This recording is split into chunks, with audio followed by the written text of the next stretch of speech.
If you think you've heard everything, you're about to learn how wrong you are. This is Horror Diaries House of Mysteries. Welcome to a journey into the unknown. These mysteries span decades, borders, and logic itself.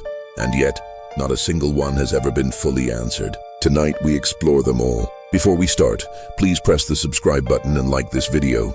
Also, where are you from? And what time are you watching? The first mystery. The mystery of the boy who dreamed the future. In 1982, a quiet town in Wales became home to an unusual story. It began when an 11-year-old boy named Geraint started waking up with vivid dreams.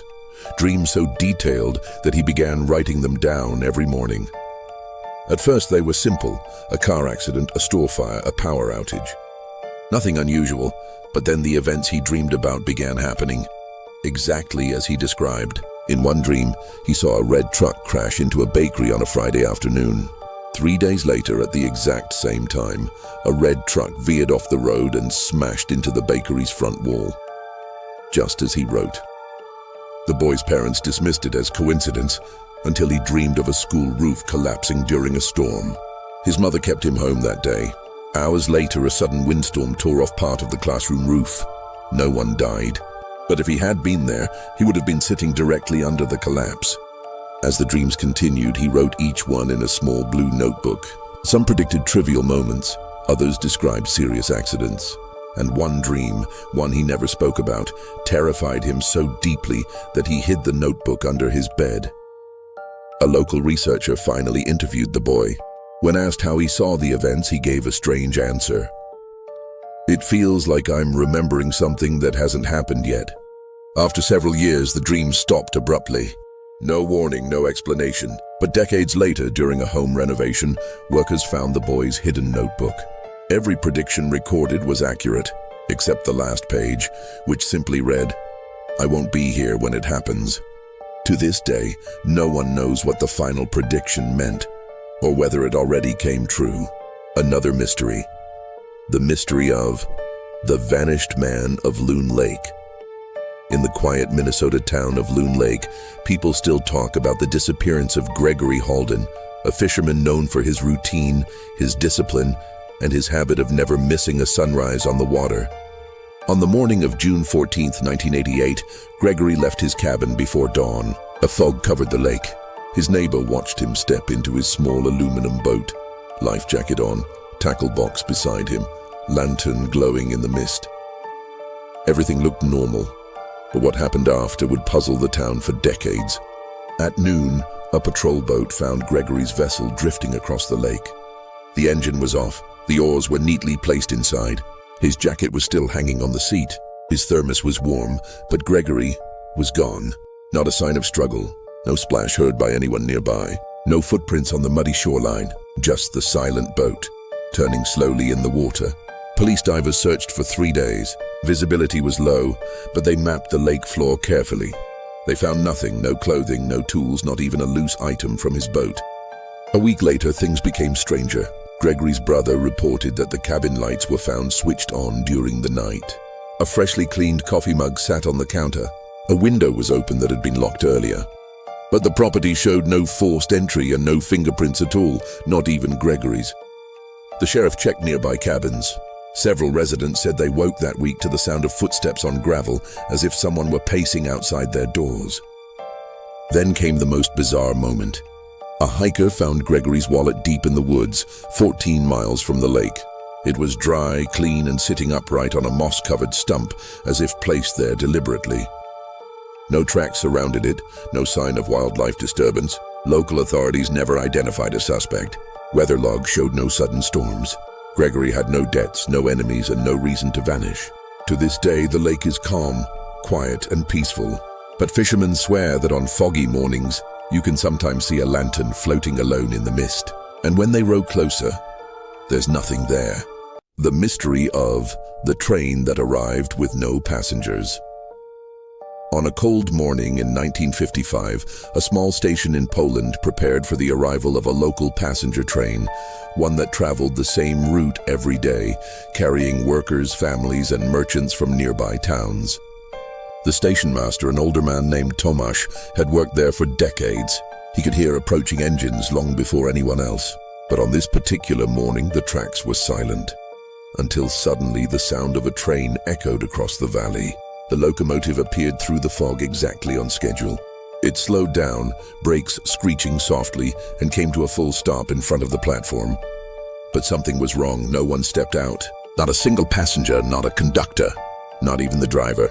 Tomasz walked to the front of the engine and climbed into the operator's cabin. It was empty.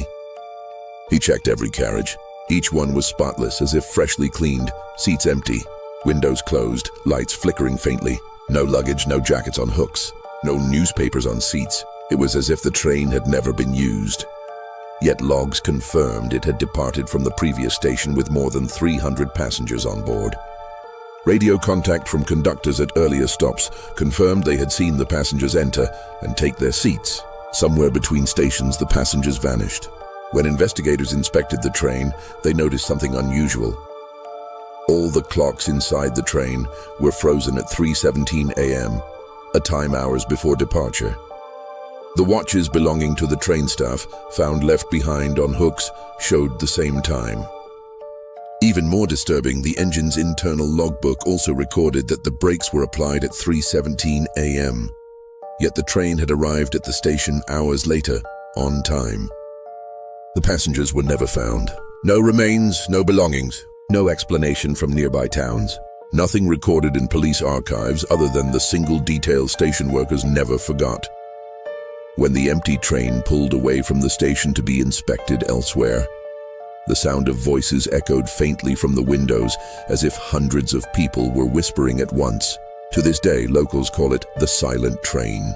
And if you travel through that area early in the morning, some say you can still hear the echo of that engine, pulling in with no passengers and leaving with no answers.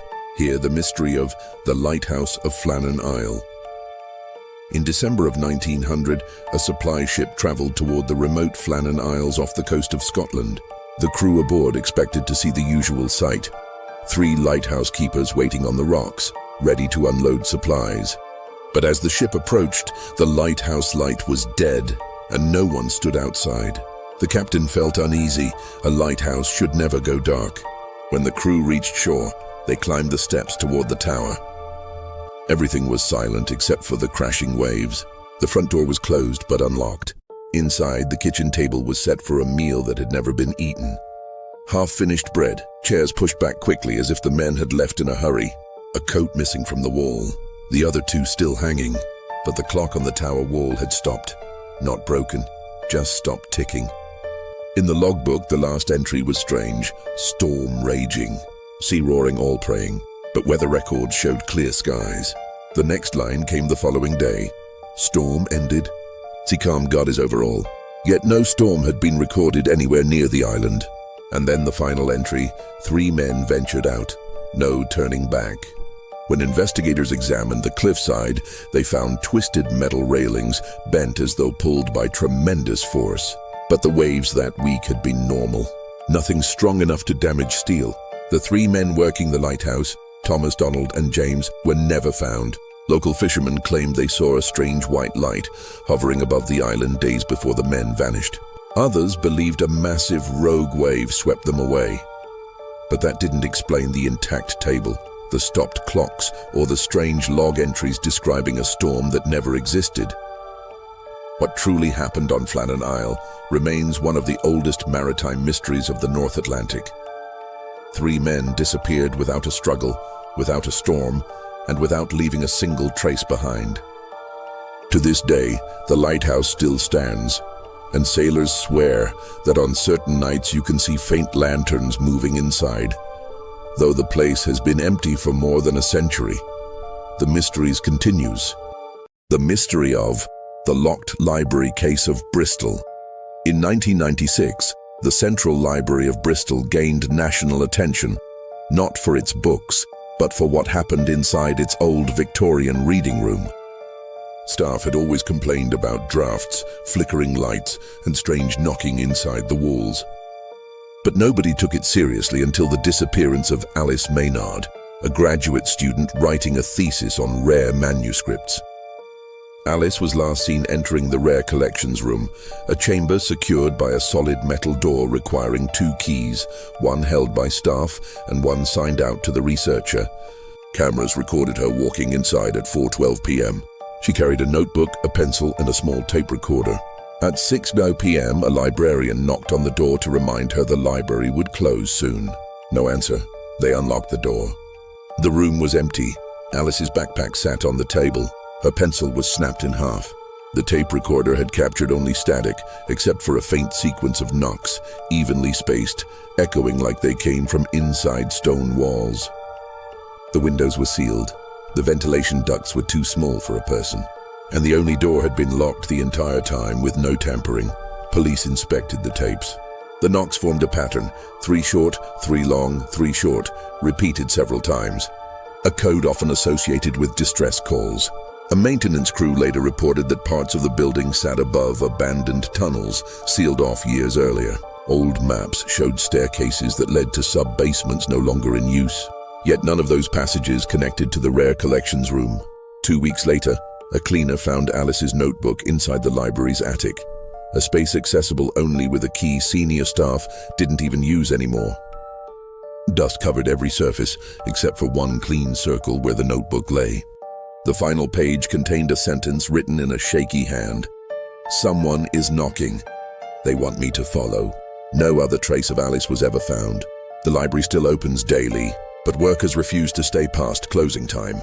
They say the knocks continue, always 3 short, 3 long, 3 short, echoing from somewhere inside the walls. The last mystery. The mystery of the fog walker of Route 17. On a remote stretch of Route 17 in upstate New York, drivers have reported the same unbelievable sight for more than 40 years. A silent figure walking through dense fog, only to vanish the moment headlights touch him. But one incident in 2003 remains the most documented. Just after midnight on October 3rd, truck driver Harold Levin was hauling medical supplies along the highway. A heavy fog rolled in, thick, white, almost metallic. Visibility dropped to nearly 0. As Harold slowed his truck, he saw a figure standing on the road shoulder. Tall, thin, wearing old-fashioned clothing, suspenders, a pale shirt, and boots. The man didn't react to the truck. He just stared into the fog. Harold pulled over to ask if he needed help. But the moment he opened the door, the figure vanished. No footprints, no movement in the grass, nothing. Disturbed, Harold radioed it in. Police searched but found nothing. They told him other drivers had seen similar apparitions for years. But the next day made everything stranger. Harold reviewed footage from his dash camera. At first it showed only fog, but as the truck slowed, a shadowy human outline appeared, clear, upright, unmistakable. Then the camera glitched, static filled the screen, and a distorted face seemed to flash for less than a second. Investigators analyzed the footage and declared it inconclusive.